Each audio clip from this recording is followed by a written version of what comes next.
നമസ്കാരം, സിറ്റി ന്യൂസിലേക്ക് സ്വാഗതം.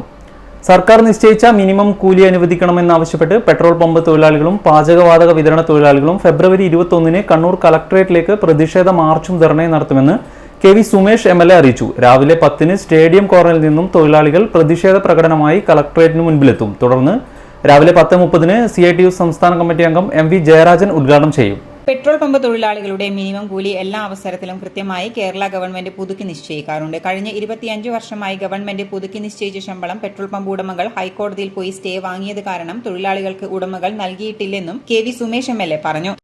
പിന്നെ ഇവരുടെ ഈ പെട്രോൾ പമ്പ് അനുവദിക്കുമ്പം തന്നെ ഈ പെട്രോളിയം വകുപ്പുമായിട്ട് വെക്കുന്ന എഗ്രിമെന്റിൽ ഇവരുടെ ESI, PF ആനുകൂല്യങ്ങളൊക്കെ കൊടുക്കണം എന്നുള്ള എഗ്രിമെന്റിൽ ഈ ഉടമകൾ സൈൻ ചെയ്യുന്നുണ്ട്.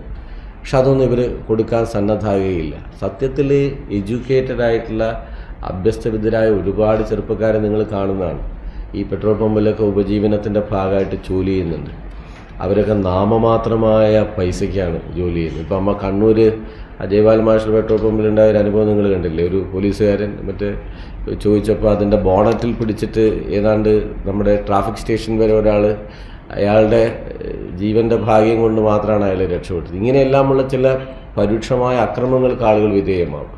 അപ്പോൾ അവരുടെ സെക്യൂരിറ്റി പ്രശ്നങ്ങൾ ഉണ്ട്. തൊഴിലാളികളുടെ എണ്ണം നോക്കാതെ കരാർ പ്രകാരം ലഭിക്കേണ്ട ഗ്രാറ്റുവിറ്റി അവകാശം തൊഴിലാളികളുടെ എണ്ണം നോക്കാതെ അനുവദിക്കണമെന്ന് Kannur district fuel employees union Kannur general secretary A. പ്രേമരാജനും പറഞ്ഞു. ESIയും പ്രൊവിഡന്റ് ഫണ്ടും ഷോപ്പ് ആൻഡ് കമേഴ്ഷ്യൽ എസ്റ്റാബ്ലിഷ്മെന്റ് നിയമപ്രകാരം ആനുകൂല്യങ്ങൾ സ്ഥാപന ഉടമകളെ കൊണ്ട് സർക്കാർ അനുവദിപ്പിക്കണം. അല്ലാത്തപക്ഷം ഈ മേഖലയിലെ തൊഴിലാളികൾ പ്രക്ഷോഭം ശക്തമാക്കുമെന്നും A. പ്രേമരാജൻ പറഞ്ഞു. വാർത്താസമ്മേളനത്തിൽ CITU ജില്ലാ secretary K. Ashokan, CK Satheesan എന്നിവരും പങ്കെടുത്തു.